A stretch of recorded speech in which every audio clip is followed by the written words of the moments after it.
Good morning students, मैं Manoj Agrawal for the NEET classes. Neural control और coordination topic हम आपको पढ़ा रहे थे।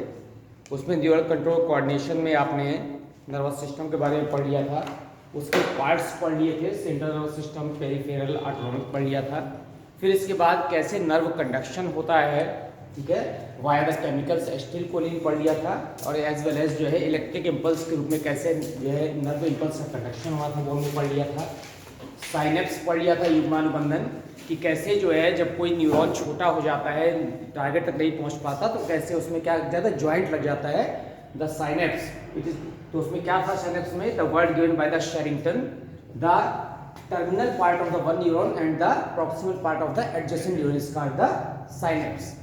उसके बारे में पढ़ने के बाद हमने यहाँ पर कुछ डिसऑर्डर्स हैं नर्वस सिस्टम के, वो डिसऑर्डर्स पढ़ने हैं। अभी हमने डिसऑर्डर नहीं पढ़े। डिसऑर्डर्स के बाद हम आज आपको टॉपिक लेंगे आई का। लिखते हैं disorders of nervous system, disorders of nervous system.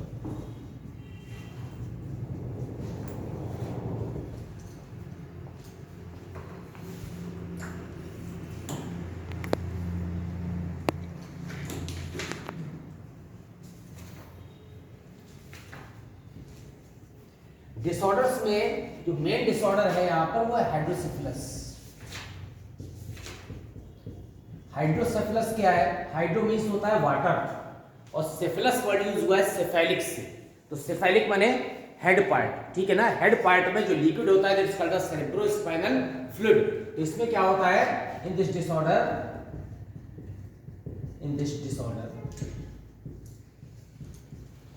the cerebrospinal fluid increases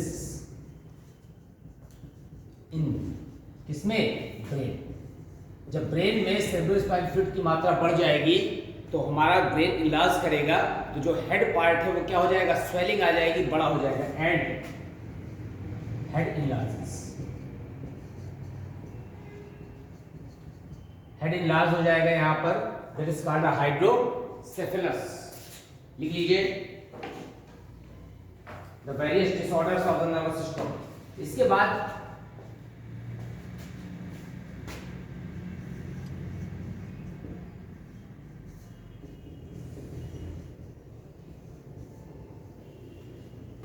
most important disorder है हाइड्रोसेफेलस। केवल आप अपना ध्यान रखिए कि सेरेब्रोस्पाइनल फ्लूइड की जो क्वांटिटी है वो क्या हो जाती है, बढ़ जाती है। उसके कारण से यहाँ पर ब्रेन इलाज हो जाता है। ब्रेन जब इलाज हो जाएगा तो हेड भी कैसा दिखाई देगा, इलाज दिखाई देगा। और एक आपने नाम सुना है मेनिंजाइटिस। अगर आपने जो है शुरुआत में हर साल गोरखपुर के आसपास ये डिसीज फैलती है, तराई एरिया में, और वहां पर क्या होता है, इसको ब्रेन फीवर कहते हैं। इसके कारण से मस्तिष्क में क्या हो जाता है, इन्फेक्शन हो जाता है। तो जब मस्तिष्क में इन्फेक्शन होगा that is called the meningitis. Meninges माने क्या होता है, मेम्ब्रेन। तो जो हमारे ब्रेन के चारों ओर से कवर्डेड मेम्ब्रेन है that is called the meninges, उसमें होने वाला इन्फेक्शन मेनिंजाइटिस लिख दीजिए। द डिसीज कॉज्ड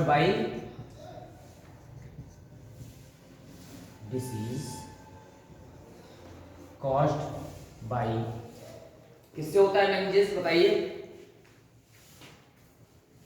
ये डिसीज है, किससे होती है? एक मेनिंगोकॉकस बैक्टीरिया नाम सुना है? कॉकस माने,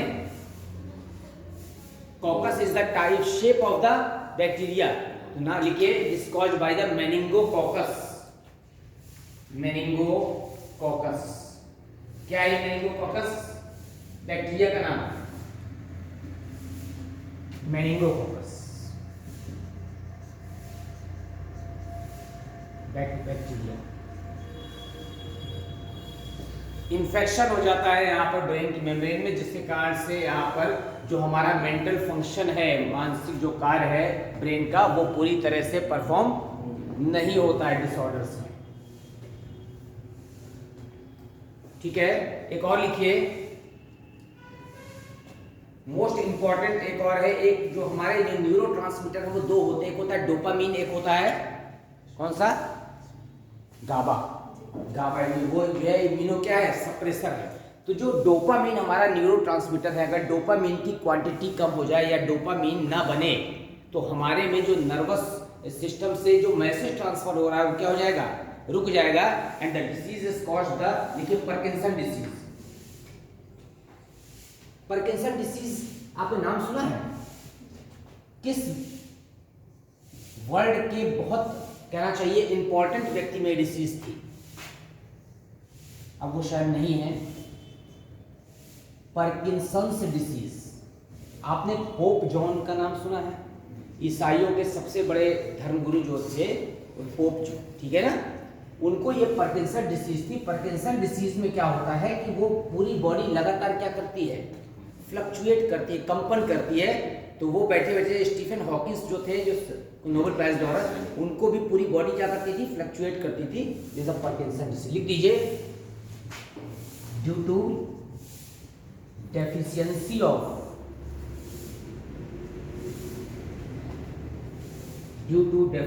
ऑफ न्यूरोट्रांसमीटर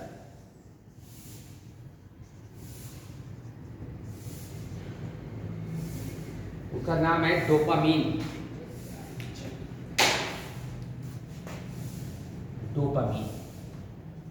इस न्यूरोट्रांसमीटर की डेफिशिएंसी से पार्किंसन डिसीज होती है, इन विच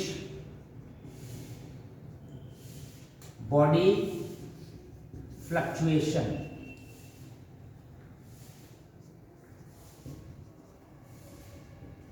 टेक्स प्लेस।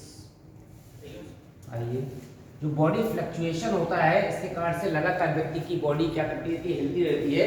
और इसको एक नाम और है, इसे कहते हैं shaking palpy.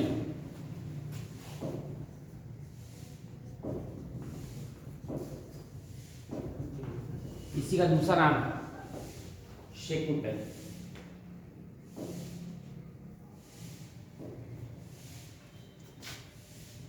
Sorry, palsy not palsy.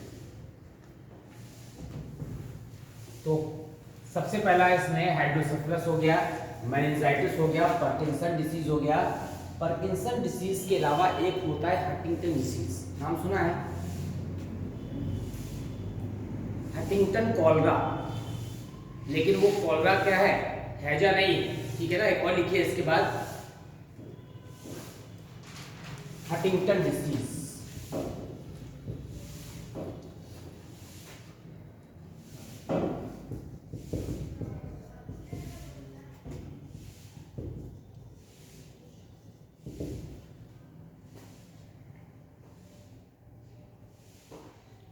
थोड़ा सा स्पेलिंग अंतर है, HUNTIN, हंटिंगटन डिसीज। एक न्यूरोट्रांसमीटर और होता है डोपामीन के अलावा, एक एसिटिलकोलिन होता है, एक एड्रेनलिन होता है, एक डोपामीन होता है। और जो न्यूरो इनहिबिटर है वो कौन कौन से हैं? गाबा है, ठीक है। गाबा का फुल फॉर्म कई बार पूछा गया है, क्या होता है गाबा का full form? Gamma amino butyric acid, ठीक है ना, पूछा जाता है। लिख दीजिए, हंटिंगटन डिसीज में due to deficiency of GABA, due to deficiency of Gauba,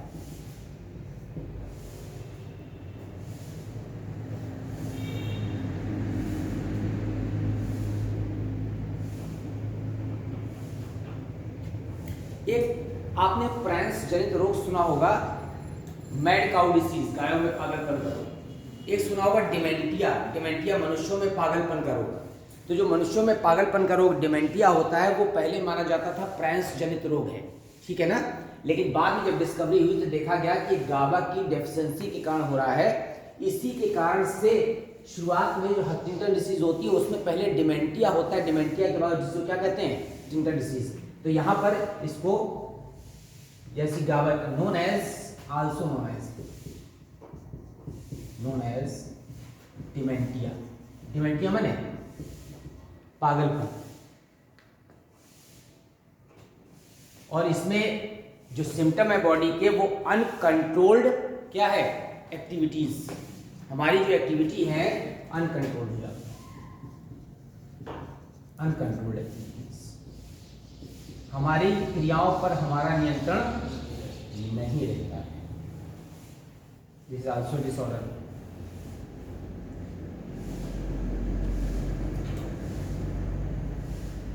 class लिख लीजिए अल्जाइमर डिसीज।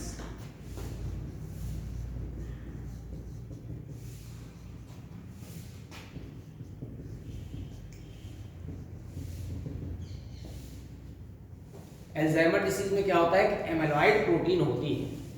कौन सी? एमाइलॉइड। ड्यू टू द, लिख दीजिए अल्जाइमर में, due to the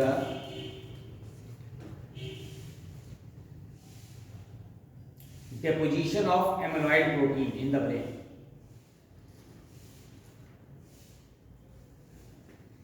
due to the deposition of amyloid protein in the brain.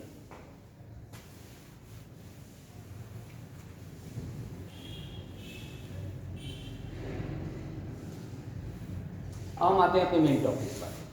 जो हमारे disorders थे वो पूरे हो गए। अब आपका जो नर्वस सिस्टम में पहले ब्रेन के बारे में पढ़ना था, ब्रेन के बाद हमारा आई, ईयर और नोज ये पार्ट है। ठीक है, आज हम आपको आई पढ़ाते हैं। तो सबसे पहले आपको पता होना चाहिए कि रिसेप्टर्स क्या होते हैं।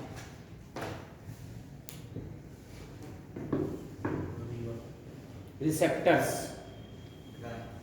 संवेदनाग्राही जो पार्ट है वो रिसेप्टर्स है। ह्यूमन बींग्स में कितने हैं? 5 हैं। कौन कौन से हैं? हाँ, आई, ईयर, नोज, टंग और स्किन 5 हैं।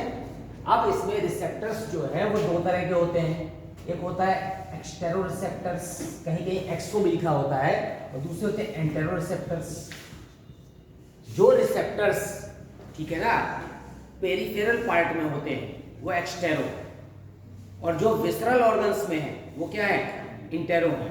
तो ये यहाँ पर एक्सटर्नल सरफेस पर है,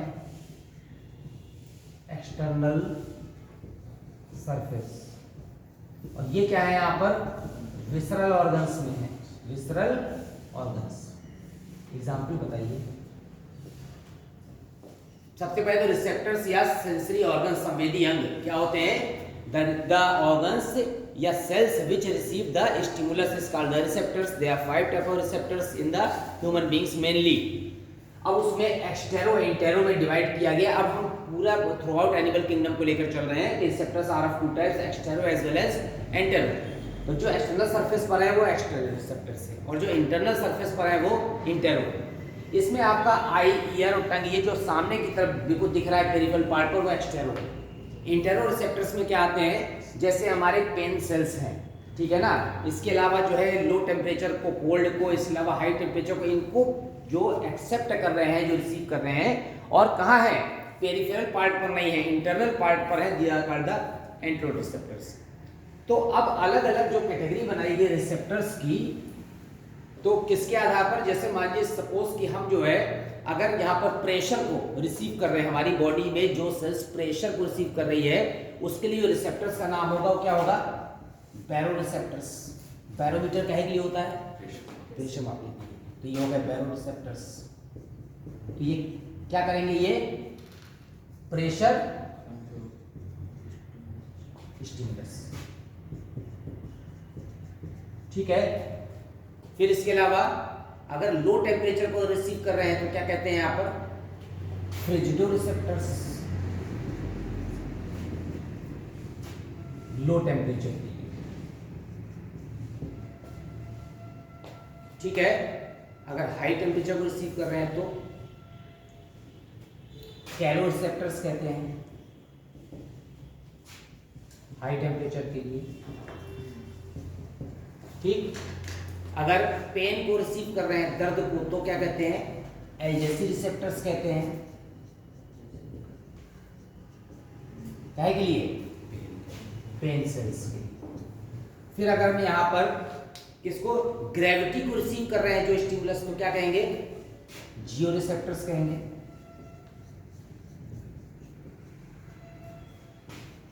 ग्रेविटी के लिए।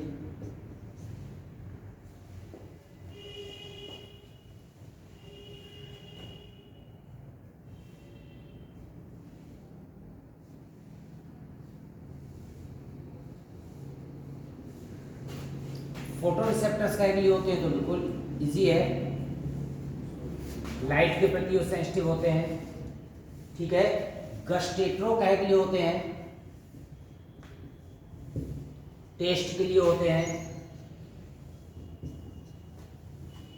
ऑडिटरी क्या के लिए होते हैं, हियरिंग के लिए।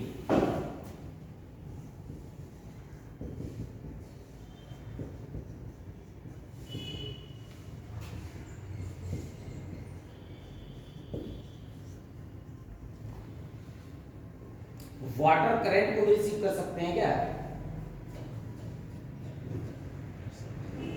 रियो रिसेप्टर्स कहते हैं। अच्छा, सूंघने के लिए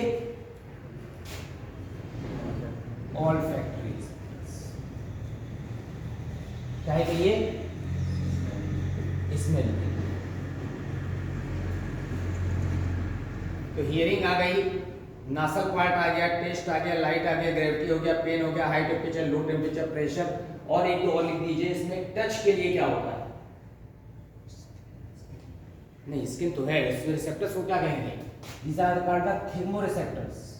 थर्मो माने टच करना। वाटर करंट के लिए रियो रिसेप्टर, रियो की स्पेलिंग देखिए, वाटर करंट।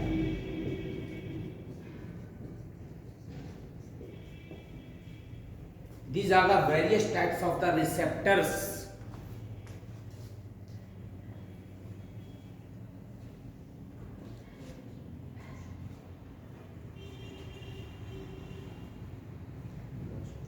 अच्छा, इलेक्ट्रिक करंट के लिए क्या कहेंगे,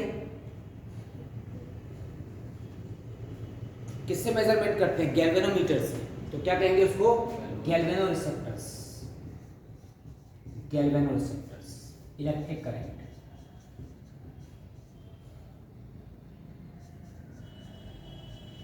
और बॉडी बैलेंस के लिए स्टेटोरिसेप्टर्स, बैलेंसिंग के लिए,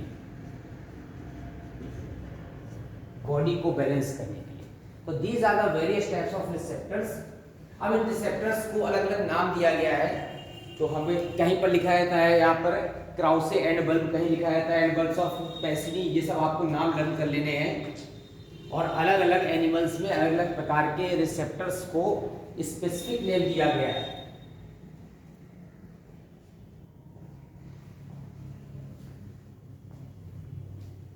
आज के इस टॉपिक में हम मेन फोकस करेंगे फोटो रिसेप्टर्स माने आई पर।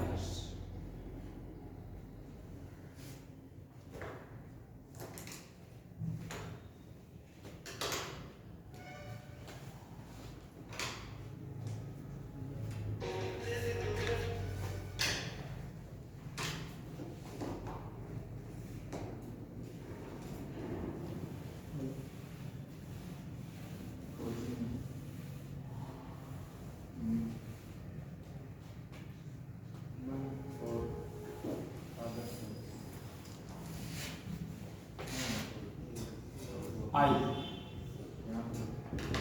अच्छा, सबसे पहले शुरुआत करते हैं कि इसकी ओरिजिन कहाँ से। तो हमको पता है कि हमारे बॉडी में जो ह्यूमन बॉडी है वो 3 मेम्ब्रेन से मिलकर बनी है, एक्टोडर्म, मेसोडर्म और एंडोडर्म। कनेक्टिव टिश्यू पूरा किससे बना है, मेसोडर्म से बना है। ये जो आई है हमारी, ये किससे बनी है, इट इज द एक्टोमेसोडर्मल पार्ट। क्या है ये, एक्टोमेसोडर्मल इन ओरिजिन, ओरिजिन में एक्टोमेसोडर्मल। ठीक है, शॉर्ट में पढ़ा रहे हैं, बाकी आपने पढ़ा हुआ है, बुक में सब है। एक्टोमेसोडर्मल पार्ट है। अब एक्टोमेसोडर्मल का मतलब है कुछ पार्ट एक्टोडर्म से बना है, कुछ पार्ट एंडोडर्म से बना है। तो अगर हम आई देखें हमारा, तो ये जो हमारे स्कल में यहाँ पर सॉकेट है, इस सॉकेट में पूरा आई बॉल है। तो जो हमारा आई बॉल है, उस आई बॉल में चारों तरफ से कवर करने के लिए मेनली 3 मेम्ब्रेन है। ठीक है ना, आपको पता है स्क्लेरा, कोरॉइड और रेटिना। तो उसमें जो स्क्लेरा और कोरॉइड है वो मेसोडर्म से बना है, और जो रेटिना है वो किससे बना है, एक्टोडर्म से बना है। तो लेंस, रेटिना, आइरिस और सिलियरी बॉडी, ये सारे पार्ट किससे बने हुए हैं, एक्टोडर्म से बने हुए हैं। बाकी पार्ट किससे बने हुए हैं, मेसोडर्म से बने हैं। तो अब हम आते हैं आई में। तो आई को एक्टोमेसोडर्मल इन ओरिजिन कह दिया। इसके अलावा यहाँ पर एक्टोडर्मल पार्ट में क्या क्या है, रेटिना, आइरिस, लेंस एटसेट्रा, बाकी जो शेष पार्ट है वो सब किस में आ गया, मीसोडर्म से आ गया। तो रेटिना है, आइरिस है, लेंस है, मेनली ये पार्ट एक्टोडर्मल है।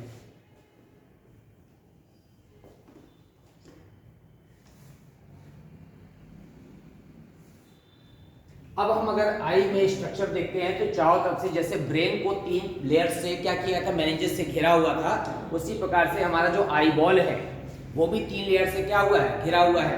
अब आई बॉल हमारा 3 लेयर से घिरा हुआ है, तो आई बॉल जो है स्कल के सॉकेट में फिट है। स्कल के सॉकेट में फिट होने के बाद चारों तरफ से उसको मूवमेंट के लिए जो मसल्स क्या कर रही है, रोटेट कर रही हैं, उन मसल्स को क्या कहते हैं, जो मसल्स उसको चारों तरफ क्या करा रही है, रोटेट करा रही है, किसको, आई बॉल को। मसल्स क्या कहते हैं, वो ऑब्लिक मसल्स हैं। क्या है, 6 तरह की मसल्स होती है, उसमें रेक्टल मसल्स, ऑब्लिक मसल्स, अलग नाम दिया गया है। तो हम सबसे पहले यहाँ पर अगर आई इसका स्ट्रक्चर बताते हैं, ऐसा स्फेरिकल पार्ट है, ठीक है। ये जो स्फेरिकल पार्ट है इसमें सबसे बाहर की लेयर कौन सी है, ये वाली, it is called the sclera. Sclera means दृढ़ पटल, ठीक है, outer most part of the इसका आई बॉल। इसके बाद the second part is called the choroid. क्या कहते हैं इसको, कोरोइड को हिंदी में रक्तक पटल या रक्त पटल। इसका मतलब है कि इस पार्ट में ये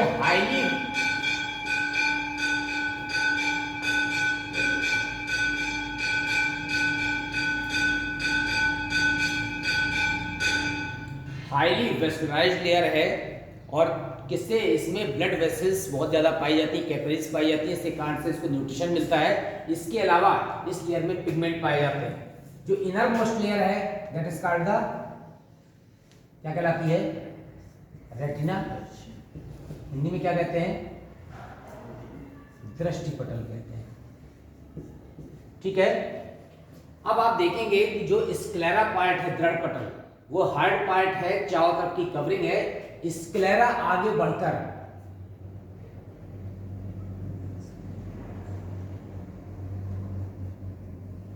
जिस पार्ट में कन्वर्ट हो जाता है that is called the cornea. ये जो हम हाथ से टच कर सकते हैं, ये वाला पार्ट क्या हो गया, कॉर्निया, ठीक है। अब स्क्लेरा आगे बढ़ के किससे कन्वर्ट है, कॉर्निया में। ये जो कोरोइड है, ये कोरोइड आगे बढ़ती है, इसका ये केवल 1/16 पार्ट ही कहाँ निकला हुआ है, बाहर उभरा हुआ है, और इसका जो है ये लगभग 80% पार्ट कहाँ है, हमारे हड्डी के अंदर सॉकेट में है। ये वाला जो कोरोइड है, जब कोरोइड आगे बढ़ता है तो यहाँ आकर के एक ऐसा फ्लेक्सिबल पार्ट बनाता है,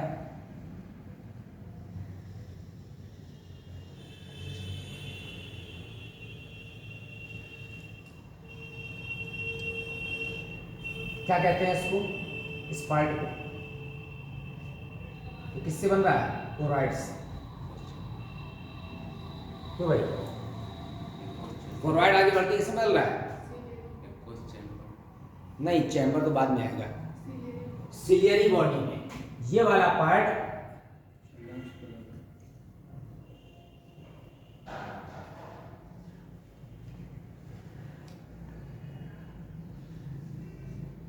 सिलियरी बॉडी के अलावा एक और स्ट्रक्चर बनाता है, that is called the iris. This is the ciliary body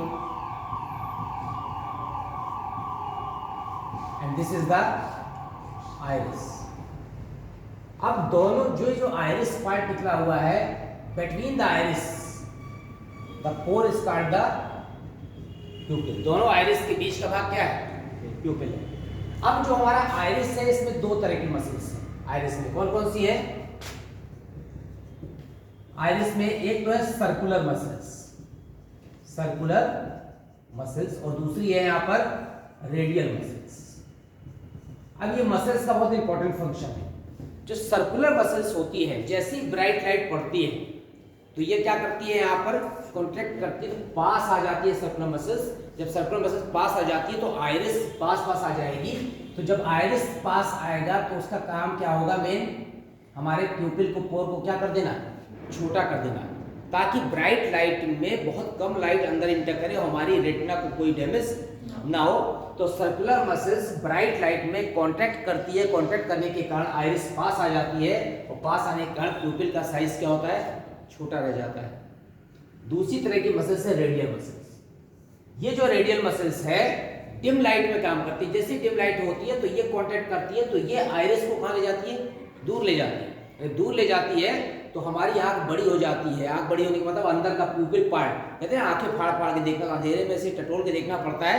थोड़ी देर बाद जब ज्यादा लाइट अंदर जाने लगती है तो फिर यहाँ पर रेटिना पर इमेज बनने लगती है, तो हमको क्लियर दिखने लगता है। तो ये जो सिलियरी बॉडी है हमारी, सिलियरी बॉडी में सर्कुलर और रेडियल दोनों मसल्स रिस्पॉन्सिबल हैं ब्राइट और डिम लाइट के लिए, अल्टरनेट के लिए। तो ये ब्राइट लाइट में फंक्शन करती है, ब्राइट लाइट कॉन्ट्रैक्ट करती है, और ये इसमें करती है यहाँ पर डिम लाइट।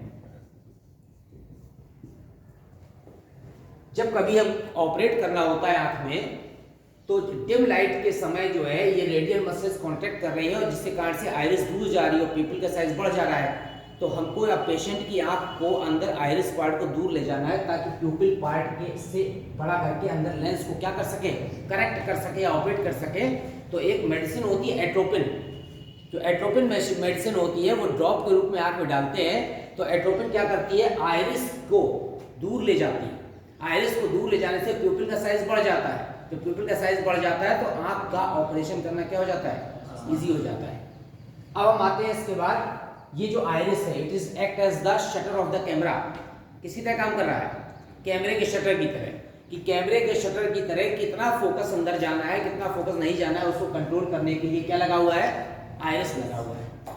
फिर यहाँ जो सिलियरी बॉडी है, इस सिलियरी बॉडी से यहाँ से क्या लगे होते हैं, ये सस्पेंसरी लिगामेंट लगे होते हैं, और ये सस्पेंसरी लिगामेंट से क्या टच रहता है, लेंस टच रहता है। कैसा लेंस होता है, बाइकोन लेंस। कैसा, बाइक उभयोत्तर लेंस लगा हुआ।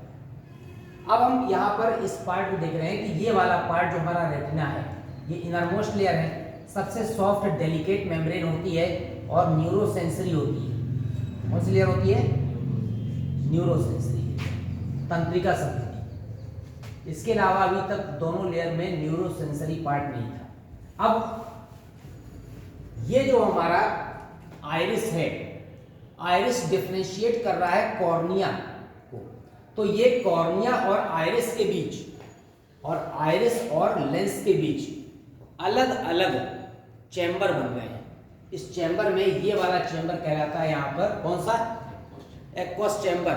जो लिक्विड भरा होगा उसमें उसे क्या कहेंगे, aqueous humour. Aqueous chamber containing aqueous humour. Humour माने तरल।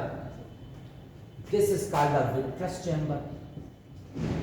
और विट्रस चैम्बर में जो लिक्विड भरा होगा उसे क्या कहेंगे, विट्रस ह्यूमर कहेंगे।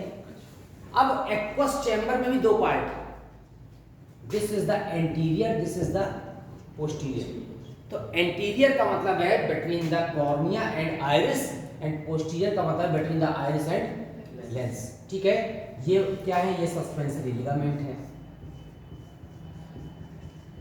Suspensory ligament, suspensory ligament is responsible for the accommodation of the lens. Lens के पतले और मोटे करने के लिए, इसकी जो है फोकल लेंथ को एडजस्ट करने के लिए जो रिस्पॉन्सिबल है वो सस्पेंसरी लिगामेंट है। कई जगह लिखा रहता है सिलियरी बॉडी है, तो सिलियरी बॉडी से ही क्या लगी है, मसल्स लगी हुई है, वो भी रिस्पॉन्सिबल है। तो या इसे कहते हैं एकोमोडेशन। तो adjustment of the eye lens according to the distance of the object. Object दूर का देख रहे हैं कि पास का देख रहे हैं, उसके हिसाब से हमारे आई लेंस को एडजस्ट करने का कार्य सस्पेंसरी लिगामेंट का होता है। अब इसके बाद हम आते हैं इस पार्ट में, रेटिना पार्ट। दोनों में लिक्विड भरा हुआ है, एक्वस चैम्बर में और विट्रस चैम्बर में। और ये लिक्विड आता कहां से, ये ब्लड कैपिलरीज से आ रहा है। लिक्विड कहां से आ रहा है, ब्लड कैपिलरीज से, जिसके कारण से ये लेंस तना रहता है और यहाँ अंदर भी पूरा पार्ट रहता है, तो आँख क्या हो जाए, सिकुड़ जाए, चिपक जाए दोनों पार्ट जो है। तो ये जो हमारा बॉल है, इस बॉल के तने रहने के लिए जैसे वाटर जरूरी है, जिसके कारण से हमारी लिप्स क्या रहती है, स्ट्रेच रहती है, उसी कंडीशन में यहाँ पर ये लेंस भरा हुआ है, एक लिक्विड भरा हुआ है। और ये वाला जो पार्ट है रेटिना का, रेटिना आगे बढ़ करके यहाँ आकर के कोरवाइड के निकट सिलियरी बॉडी के पास खत्म हो जाती है। ठीक है, ये जहां पर आकर रेटिना खत्म हो रही है, इस पार्ट को क्या कहते हैं, Here the retina ends into the choroid part. choroid layer के जिस भाग पर आकर रेटिना रुक जाती है, न्यूरोसेंसरी पार्ट यहीं तक है, तंत्रिका संवेदी। ठीक है, इसे कहते हैं ओरा सेराटा। क्या कहते हैं, ora serrata is the part where the retina ends at the choroid. Ora सेराटा।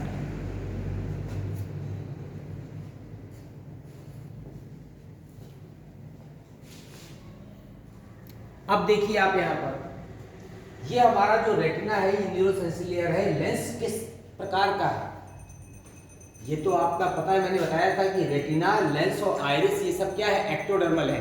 Lens आपने बताया कि क्या है, बाइकॉन्वेक्स उपभोक्तल एज वेल एज ये क्या है, जो मल्टीसेलुलर है, क्रिस्टलिन प्रोटीन का बना हुआ है, as well as non vascularised. ये जो हमारा लेंस है biconvex, non vascularised,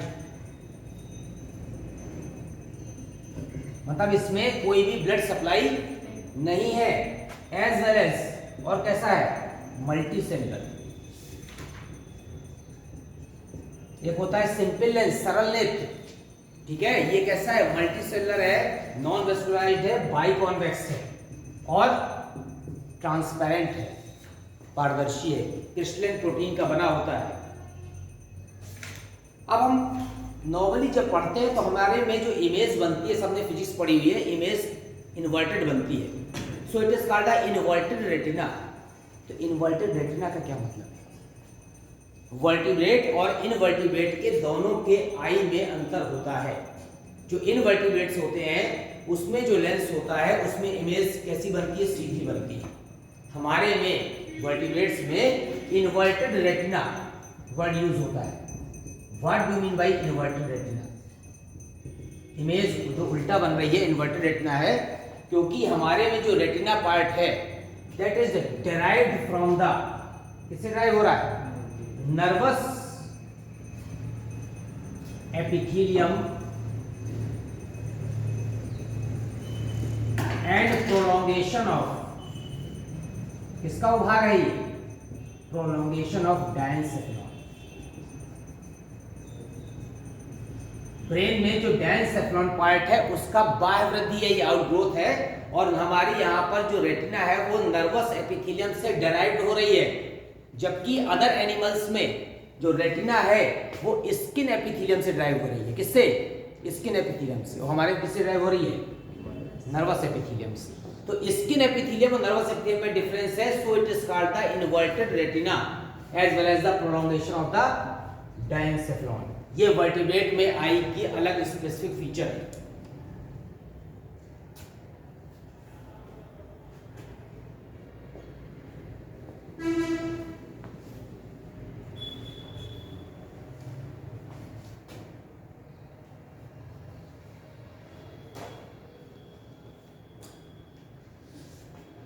prolongation of the diencephalon, ठीक है। अब देखिए फिर से आते हैं रेटिना पार्ट में, न्यूरोसेंसरी लेयर थी, ये जो रेटिना पार्ट है इट हैज 4 लेयर्स।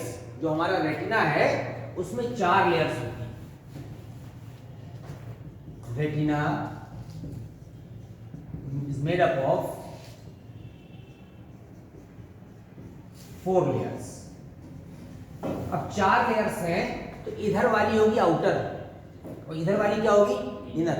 तो अंदर की तरफ इनर, इस तरफ आउटर। तो सबसे यहाँ पर जो आउटर मोस्ट लेयर है, यहाँ पर आउटर मोस्ट, उसे कहते हैं पिगमेंटेड एपिथेलियम। क्या कहते हैं, पिगमेंटेड, ये सबसे बाहर लेयर होगी। अब जैसे इस वाले पार्ट को, रेटिना को हम यहाँ पर ऐसे बना दें तो ये वाली लेयर ये सबसे बाहर की है, this is called the pigmented epithelium. उसके बाद की लेयर क्या होती है यहां पर, सेंसरी लेयर, संवेदी कोशिकाएं। Sensory layer contains the rod and cones. इसमें क्या पाए जाते हैं, रॉड्स एंड कोन्स। तो ये इसके बाद की सेकेंड लेयर हो गई, ये आउटर मोस्ट थी, इसके बाद ये रॉड एंड कोन्स सेंसरी। इसके बाद कौन सी लेयर है यहाँ पर, बाइपोलर न्यूरॉन। मैंने आपको बताया था, न्यूरॉन के टाइप्स बताए थे कि बाइपोलर न्यूरॉन कैसे पाए जाते हैं, आई और ईयर में, जबकि हम लोगों की पूरी बॉडी में 99% जो न्यूरॉन है वो कैसे मल्टीपोलर है। ये कैसे है, बाइपोलर न्यूरॉन है। बाइपोलर का मतलब है एक एक्सॉन एंड वन डेंड्रॉन, ठीक है, और मल्टीपोलर का मतलब है lot of dendron and one axon. ये बाइपोलर न्यूरॉन की लेयर हो गई। इसके अलावा यहाँ पर गैंग्लियोनिक लेयर होती है। कौन सी layer, ganglionic layer. These are the 4 layers of the retina. अब पिगमेंटेड एपिथेलियम का फंक्शन क्या है, पिगमेंटेड एपिथेलियम, रंगा एपिथेलियम कहते हैं हिंदी में। क्या फंक्शन है, फंक्शन ये है कि जब यहां से लाइट आती है तो जो ऑब्लिक रेज आ रही है, तिरछी रेज, उस रेज को ये क्या कर लेता है, रोक लेता है। नहीं तो ये रेज जो है रिफ्लेक्ट करते हुए अंदर इंटरनल रिफ्लेक्शन करेंगी और हमको कोई भी चीज का क्लियर विजन नहीं आएगा। तो ये जो पिगमेंटेड एपिथेलियम है ये यहाँ पर इसको प्रोटेक्ट कर देता है, ताकि यहाँ पर जो तिरछी आने वाली लाइट रेज है उस लाइट रेज का ओवरलैपिंग ना बन पाए, केवल क्या बने, क्लियर इमेज बने। तो हमारी जो दूसरी सेंसरी लेयर है उसमें क्या पाए जाते हैं, 2 types of cells, rod and cones. तो ये मोस्ट इंपॉर्टेंट लेयर है रॉड एंड कोन्स की। तो आपको पता है, जैसे रॉड का मतलब ये आपको समझ में आ रहा है कि रॉड रात में जलती है ना, इसका मतलब है कि rod is responsible for the night vision.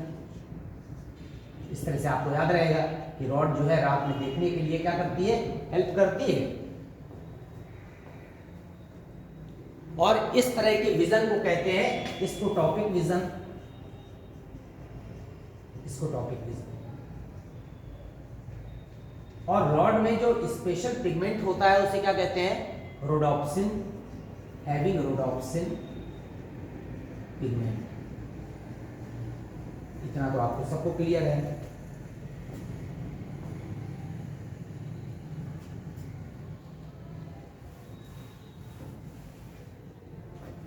ठीक है, अब जो कोन है, सी से कोन है और सी से होता है कलर। तो कोन जो है responsible for the light vision या फिर डे टाइम, डे विजन कह सकते हैं, एंड कलर विजन। रंगों को पहचानने का काम और दिन में देखने का कार्य किसका है, कोन का। तो सी से कलर से आप समझ सकते हैं इस तरह का विजन कहलाता है फोटोपिक विजन। फोमन ए लाइट, तो फोटोपिक विजन हो गया। और इसमें जो पिगमेंट होता है कोन में उसे क्या कहते हैं, आयोडोप्सिन कहते हैं, हैविंग आयोडोप्सिन पिगमेंट।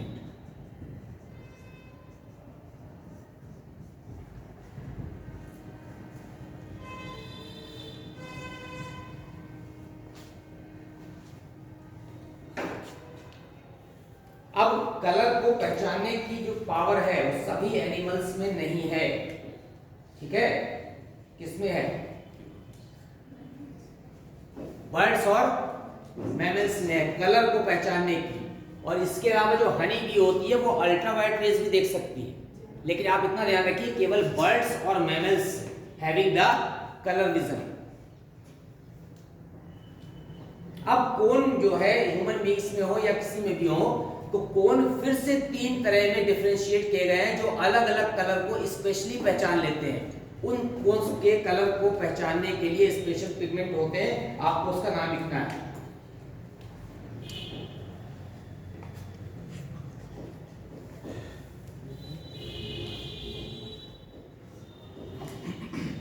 आप नाम देखिए, आपको खुद समझ में आएगा।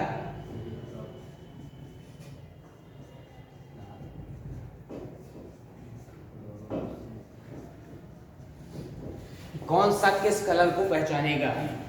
तो आप देख रहे हैं यहाँ पर एरिथ्रोप्सिन, एरिथ्रोसाइट आरबीसी को कहते हैं, किस रंग की होती है, तो रेड कलर को पहचानेगी आरबीसी।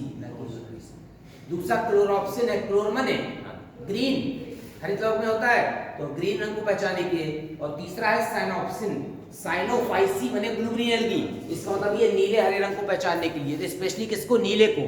तो ये रेड कलर के लिए रिस्पॉन्सिबल है, ये किसके लिए है, ग्रीन के लिए है, और ये किसके लिए है, ब्लू के लिए है। तो कौन को फिर से 3 पार्ट में पिगमेंट के आधार पर डिफरेंशिएट कर दिया कि एरिथ्रोप्सिन पिगमेंट पाया जाएगा, कि क्लोरोप्सिन पाया जाएगा, साइनोप्सिन पाया जाएगा, ह्यूमन बींग्स में सभी पाए जाते हैं।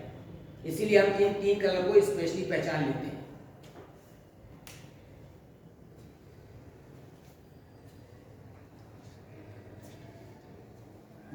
कभी कभी क्वेश्चन पूछा जाता है जनरल, आप फिजिक्स में नहीं पढ़ा रहा हूं, कि जो हमारी जो वो होती हैं ट्रैफिक में चलने वाली या गाड़ियां होती है, स्पेशली गवर्नमेंट की गाड़ियां, वो पीले रंग से क्यों पुती होती है स्कूल बसें वगैरह।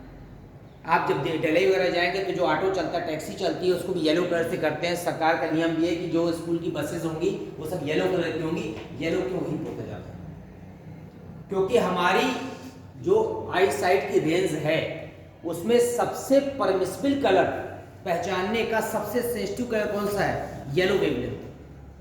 पीले रंग की तरंग दैर्ध्य को हमारी आंख बहुत आसानी से देख लेती है और सबसे ज्यादा पीले रंग के लिए सेंसिटिव होती है, जबकि प्लांट्स के लिए सबसे ज्यादा सेंसिटिव कौन सा है, रेड वेवलेंथ है।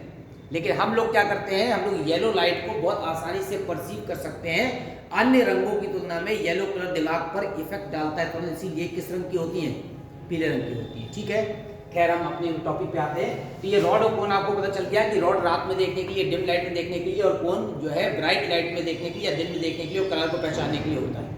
अब यहां से ये हमारा रेटिना पार्ट है। रेटिना में जो 4 लेयर है, एक जगह से रेटिना यहां से डैमेज होती है, ठीक है, जहां से डैमेज होती है वहां से जो नर्व निकलती है, कल आपको पढ़ाया था पेरिफेरल नर्वस सिस्टम में, ऑप्टिक नर्व जो मैसेज कहां ले जा रही है, ब्रेन में, सेंसरी नर्व है, तो ये हो गई ऑप्टिक नर्व, ऑप्टिक नर्व। अब जब रेटिना डैमेज हो गया इस पार्ट से, इसका मतलब है there is no rod and cones at this place. तो जब रॉड और कोन नहीं होगी तो यहां पर इमेज नहीं बनेगी, सो it is called the blind spot. क्या कहते हैं, अंधबिंदु कहते हैं।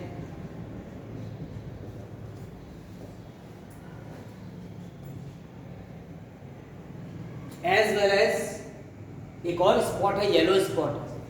क्या है वो येलो स्पॉट? ये ठीक जो सेंट्रल एक्सिस है, प्रकाशिक अक्ष आंख की, उसमें एक स्थान पर, इस जगह पर, ठीक सेंटर पर क्या होता है, किसकी संख्या ज्यादा होती है, कोन्स की संख्या ज्यादा होती है।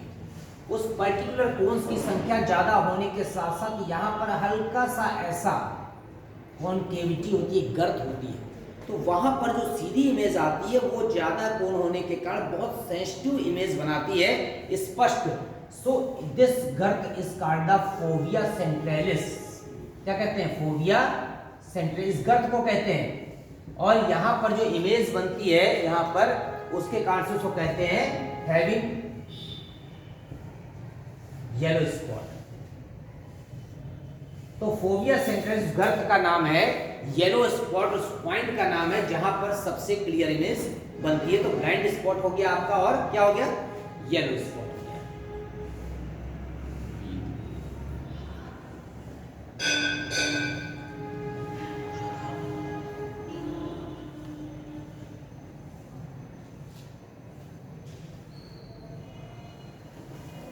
ठीक है, अब आप देखिए यहां पर कि हमारा चारों तरफ से दृढ़ पटल से घिरा हुआ है ये, इसके बाद ये कोरॉइड से घिरा हुआ है, ये दोनों पार्ट, ये दोनों, ये मेसोडर्म है। इसकी उत्पत्ति किससे हुई है, मेसोडर्म से हुई है। और जो हमारा रेटिना पार्ट है, ये इनर मोस्ट पार्ट है, इसकी उत्पत्ति किससे हुई है, एक्टोडर्म से हुई है। अब रेटिना में यहाँ पर देखिए, ये ऑप्टिक नर्व हो गया, ये ओरा सेराटा हो गया, ये फोविया सेंट्रलिस हो गया, ये ब्लाइंड स्पॉट हो गया, यहाँ से जाकर इमेज बनेगी। इसके अंदर जो लिक्विड भरा होता है उसको विट्रस ह्यूमर कहते हैं।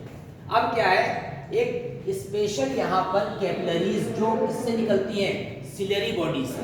तो सिलियरी बॉडी में जो कैपिलरीज होती है उससे लगातार लिक्विड या प्लाज्मा ऊजेज आउट, बाहर निकलता रहता है, और वो प्लाज्मा निकलते रहने के कारण यहाँ पर लिक्विड के रूप में इकट्ठा होता रहता है। तो एक्वस और विट्रस चैम्बर में जो लिक्विड भरा हुआ है that is called the aqueous humour and vitreous humour respectively. और क्या करता है ये लेंस को और पूरे आई बॉल को अपने स्पेशल स्थान पर रखने एज वेल एज को फ्लाई रखने में क्या करता है, सहायता करता है, ताकि यहाँ से जो भी स्टिमुलस लाइट लेंस के रूप में जा रहा हो वो जो है लेंस के तने रहने के कारण आसानी से रेटिना पर क्या करते, इमेज बनाते।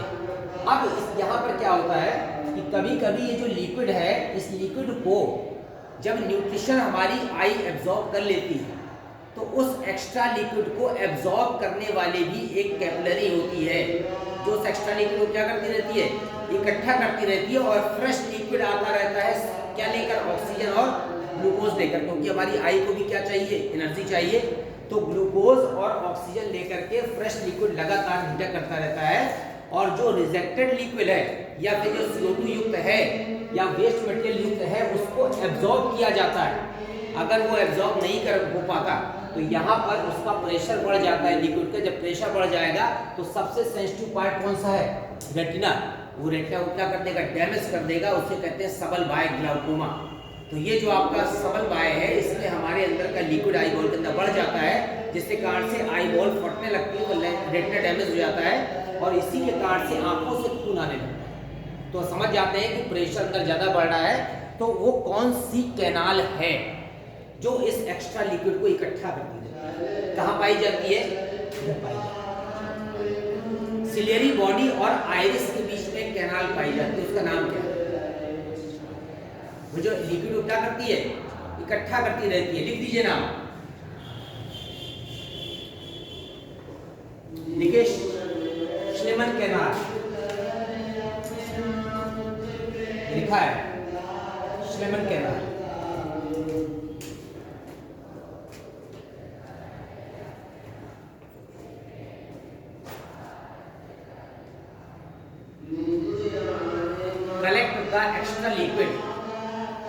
Collect the extra liquid from the aqueous chamber.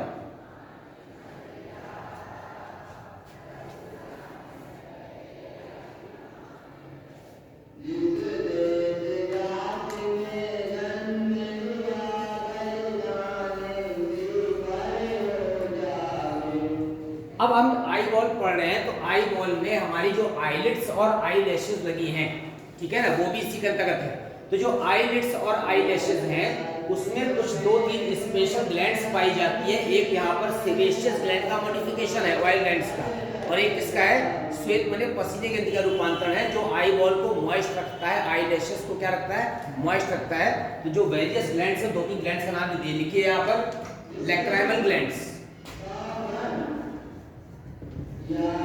Lacrimal glands Hindi में कहते हैं अश्रु ग्रंथियां या टीयर ग्लैंड्स कहते हैं।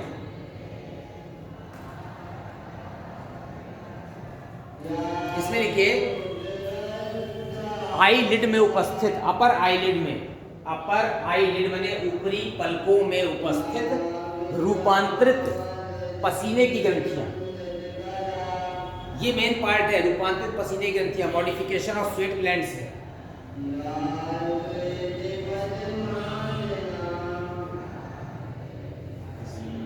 रूपांतरित स्वेट ग्लैंड्स माने पसीने की ग्रंथियां जो आई बॉल को क्या रखती है, मॉइस्ट रखती है।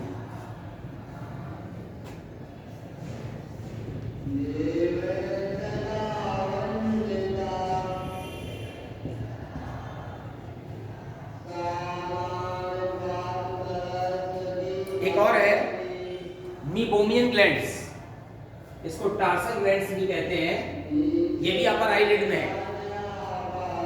Meibomian glands present on upper eyelid, और इसमें लिखना है आपको रूपांतरित तेल ग्रंथि, रूपांतरित तेल ग्रंथि। इसके कारण से हमारी जो आईलिड होती है वो क्या रहती है, चिकनी रहती है। और एक और लिख लीजिए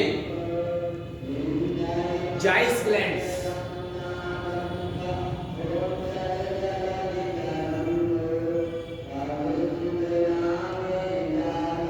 ये आई लैशेस में होती है, आईलैशेस। अभी तक दोनों आईलिड्स में।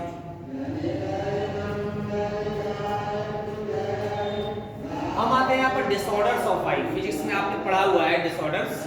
तो सबसे पहला एक डिसऑर्डर है, उसे कहते हैं भेंगापन। नाम सुना है? स्ट्राबिस्मस कहते हैं, लिखा है, आप लिख दीजिए disorders of I.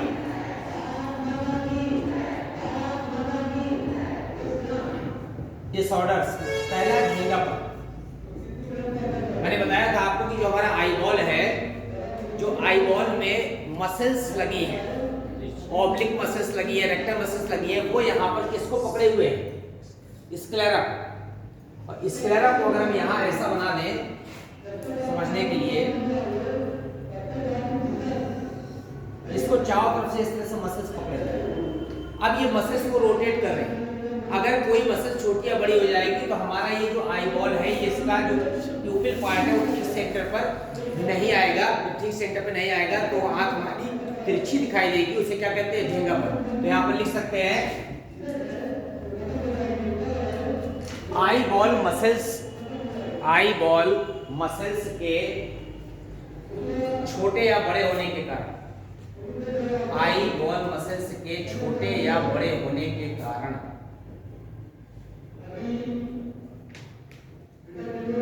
Eyeball muscles के छोटे या बड़े होने के कारण, ठीक है। अब आपने दो मोस्ट कॉमन डिसऑर्डर पढ़े हैं, एक को कहते हैं मायोपिया, एक को कहते हैं हाइपरमेट्रोपिया, ठीक है।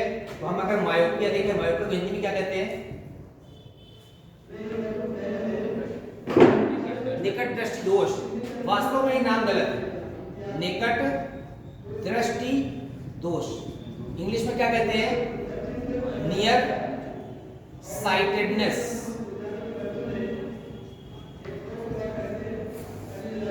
वास्तव में सही हिंदी निकटदर्शिता। क्या है? निकटदर्शिता। निकट दृष्टि दोष का मतलब ऐसा लग रहा है कि हमको निकट का नहीं दिख रहा, जबकि इसका उल्टा है। इसलिए सही नाम है निकटदर्शिता। ये निकट का दिख रहा है लेकिन दूर का नहीं। क्यों नहीं दिख रहा है, ये रीजन बताना है। ये हमारा जो आईबॉल है, इस आईबॉल का डायमीटर कभी कभी क्या कर जाता है? इनलार्ज कर जाता है। अब जब डायमीटर इलाज कर जाता है तो जो सनरेज आती है, ठीक है ना, अब हमसे ज्यादा फिजिक्स आप जानते हैं, जो लाइट रेज आ रही है पहले कॉर्निया उसको क्या करता है? कन्वर्ज करता है, क्योंकि कॉर्निया भी कैसी का काम कर रहा है? उत्तल लेंस। उसके बाद हमारा लेंस उसको क्या करता है? कन्वर्ज करता है। तो इस कन्वर्जन के कारण जो है ये इमेज रेटिना के कहाँ बना देता है? पहले बना देता है। अब रेटिना के पहले बना रहा है क्योंकि बनाना चाहिए रेटिना पर। इसका रीजन ये है कि या तो हमारा लेंस अधिक उत्तल हो गया है या फिर हमारे आईबॉल का साइज क्या हो गया है? बढ़ गया है। उस कारण से इस करेक्ट करने के लिए अवतल लेंस लगाते हैं ताकि प्रकाश किरणों को क्या करते हैं? ये डाइवर्स कर दे और अंत में कहाँ जाकर मिला दे? रेटिना पर मिला दे। ये हो गया मायोपिया, ठीक है। तो मायोपिया में निकटदर्शिता में क्या यूज करते हैं? कॉनकेव लेंस क्यों यूज करते हैं? क्योंकि यहाँ पर डायमीटर क्या होता है? बढ़ जाता है। तो आई बॉल के डायमीटर बढ़ने के कारण जो है इमेज पहले बनने लगती है। इसी का उल्टा मायोपिया का क्या होता है? हाइपरमेट्रोपिया। हाइपरमेट्रोपिया हिंदी में क्या कहते हैं? दूरदृष्टि दोष या दूरदर्शिता। उसी का दूसरा नाम है लॉन्ग साइटेडनेस। लॉन्ग साइटेडनेस,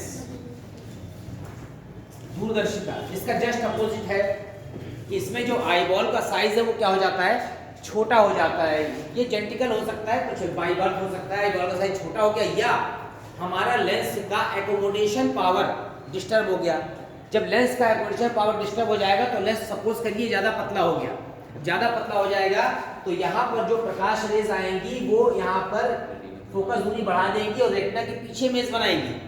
तो जब रेटिना के पीछे इमेज बनाएंगी तो पहले कन्वर्स करने के लिए हम उत्तल लेंस लगाएंगे। तो पहले ये उसको क्या करेगा? कन्वर्स करेगा, फिर कॉर्निया कन्वर्स करेगा, फिर कौन करेगा? लेंस, जो नेचुरल लेंस है वो करेगा और अंत में जाकर कहाँ मिला देगा?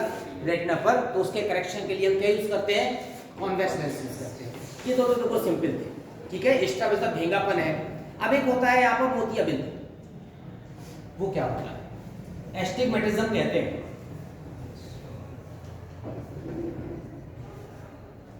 कैटरैक्ट, सॉरी कैटरैक्ट क्या होता है मोतियाबिंद, ये बताना। ऐसा सुना होगा मोतियाबिंद का ऑपरेशन कराया जा रहा है, मोतियाबिंद है क्या? कैटरैक्ट। कैटरैक्ट में क्या होता है, जो हमारा ये है लेंस, लेंस की मेम्ब्रेन ओपेक हो जाती है, ओपेक माने धुंधली।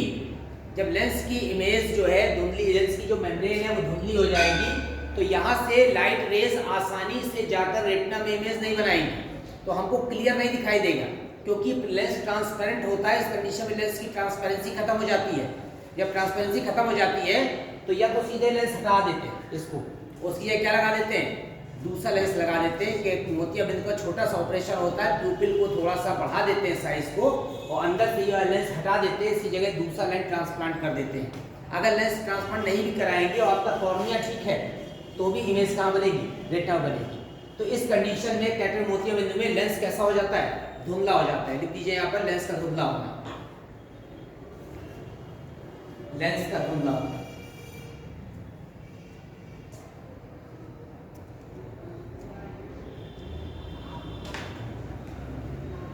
अब इसके बाद एक था एस्टिग्मेटिज्म। क्या था? एस्टिग्मेटिज्म। हिंदी में कहते हैं दृष्टि वैषम्य। ये इंपॉर्टेंट है, एस्टिग्मेटिज्म।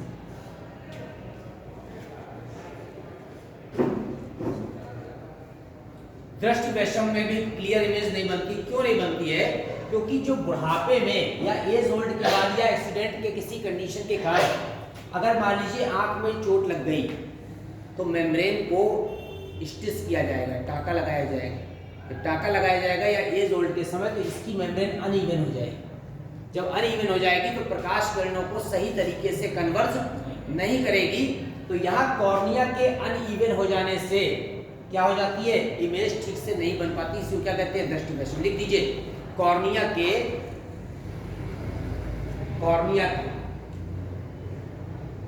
असमान हो जाने से, अनइवन हो जाने से।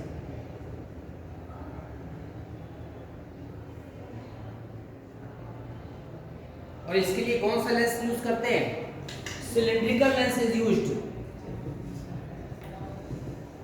Cylindrical lens is used for the correction.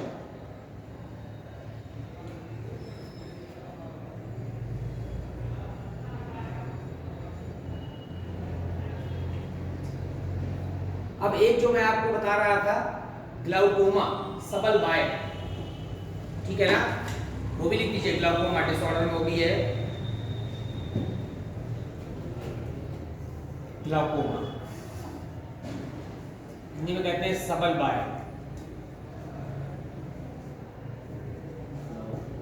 Glaucoma, सबल bye.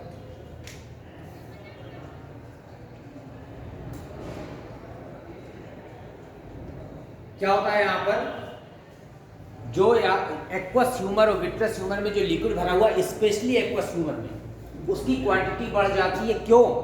Due to the blockage of the Schlemm canal. जो पहले कैनाल नाम लिखाया है उसको ब्लॉक हो जाती है, जिससे कारण से वो वेन है एक्चुअली, जिससे कारण से वो जो है यहाँ जितना भी एक्सक्रीटरी सब्सटेंस है जिसमें CO2 ज़्यादा है उसको एब्जॉर्ब नहीं कर रही, एब्जॉर्ब नहीं कर रही, तो यहाँ पर प्रेशर बढ़ जाएगा, और ये जो प्रेशर है ये इसको इफेक्ट डालेगा, और इसके इफेक्ट में बाकी लेंस तो फंसा हुआ है, फ्लेक्सिबिलिटी है, आगे पीछे जाता रहेगा, लेकिन डैमेज कौन हो जाएगा, रेटिना डैमेज हो जाएगा। लिख दीजिए यहाँ पर एक्वस ह्यूमर की मात्रा बढ़ जाने से रेटिना का क्षतिग्रस्त होता है। इसका कोई ट्रीटमेंट नहीं है, एक्वस ह्यूमर के बढ़ जाने से रेटिना का क्षतिग्रस्त होता है।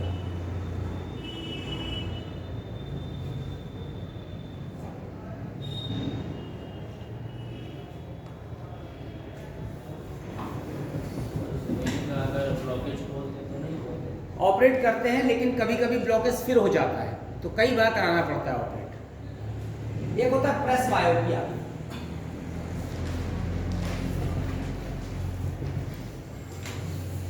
प्रेस बायोपिया।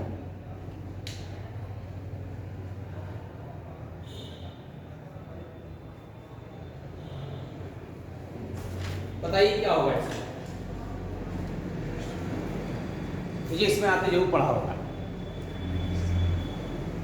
ये जो सिलियरी मसल्स हैं, ये जो लेंस को पकड़े हुए हैं, इस सिलियरी मसल किसमें, सिलियरी बॉडी में यहाँ पर जो मसल्स लगी हुई हैं वो दो तरह की थी, सिलियरी और कौन सी, रेडियल। जो सिलियरी मसल्स लगी हुई थी उनकी जो वीकनेस के कारण या फ्लेक्सिबिलिटी लूज होने के कारण जो हमारा लेंस है यहाँ पर उसमें एकोमोडेशन पावर घट जाती है। एकोमोडेशन मैंने होता है अपने आप एडजस्ट करना आई को। तो हमारी आई में इतनी फ्लेक्सिबिलिटी होती है लेंस में कि हम एक सेकंड के 1/1000वें भाग में नीचे पास का ऑब्जेक्ट और दूर का देख सकते हैं। इतनी तेजी से फोकल लेंथ क्या हो रही है, चेंज हो रही है लेंस की। ये फोकल लेंथ को ठीक से चेंज ना होने के कारण एकोमोडेशन पावर खत्म हो जाती है। जब एकोमोडेशन पावर खत्म हो जाती है तो नियर बाई ऑब्जेक्ट का, निकट की वस्तु की सही इमेज नहीं बनती। केवल निकट की वस्तु हम नहीं देख पाते हैं, दूर की व्यक्ति या दूर की वस्तु हम आसानी से देख सकते हैं। तो इसे क्या कहते हैं, प्रेस बायोपिया। लिख दीजिए इसमें सिलियरी मसल्स या सिलियरी पेशियों के वीक हो जाने से, कमजोर हो जाने से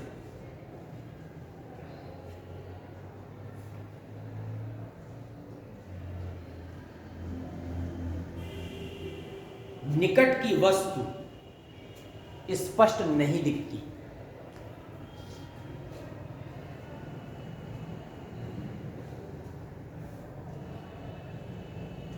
इसका मतलब है लेंस कैसा हो गया है, मोटा कि पतला, पतला हो गया है, खिंचा है, ताकि आसानी से इमेज दूर की वस्तु की बना सके, पास की नहीं बना पा रहा है। ठीक है, जिसके करेक्शन हेतु या जिसके निवारण हेतु, जब निकट की नहीं दिख रही है तो कॉन्वेक्स लेंस लगाएंगे, जिसके निवारण हेतु बाई कॉन्वेक्स लेंस यूज करते हैं।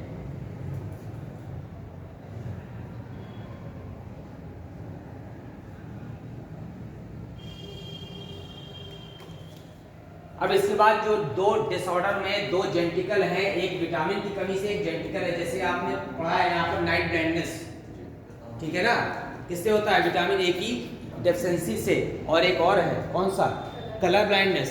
कलर ब्लाइंडनेस जेंटिकल है, किसके कारण से होता है,